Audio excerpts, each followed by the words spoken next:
For this exercise, you will need a piece of paper and a pen. Doesn't matter what kind of pen. If you have a fancy pen, that's great. If you have a cheap pen like this, also great. Write your name on your paper, top right, top left.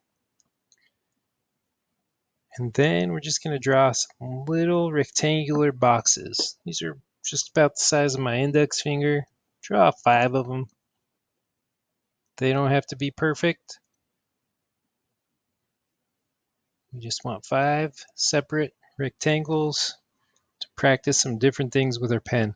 We're going to essentially just get comfortable with shading with a pen. First thing is called hatching. Hatching is where you use lines to create value. So value is how dark or light something is. The closer these lines are together, the darker it's going to appear.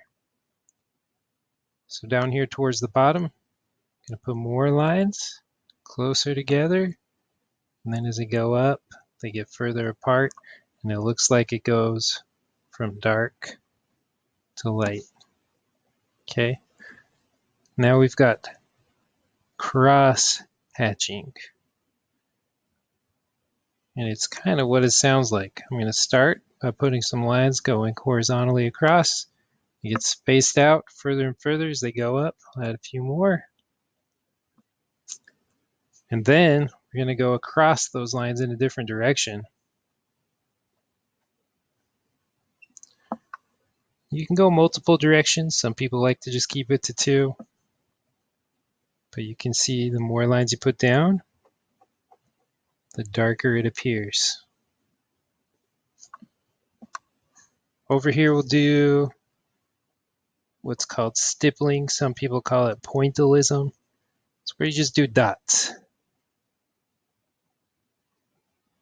The closer the dots are together, the darker it's going to look. And I could spend quite a bit of time doing all these little dots. So the whole point of doing these exercises, I want you to feel comfortable using a pen. A lot of times, people are scared to shade with a pen, or you might be stuck somewhere and all you've got is paper and a pen and you think, oh no, I can't draw because I can't shade with a pen, but that's not true. There's lots of different ways to shade with a pen. All right, the more dots, the darker it looks. You get the idea. Let's just do some scribbles.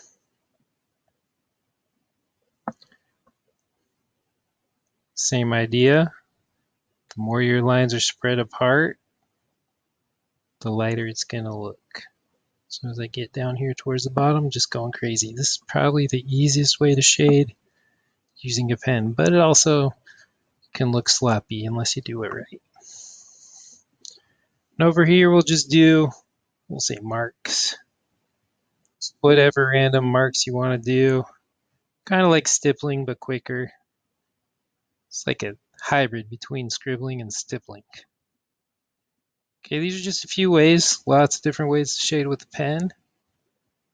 And like I said, it doesn't matter. You can use a really expensive fancy pen or a plastic Bic.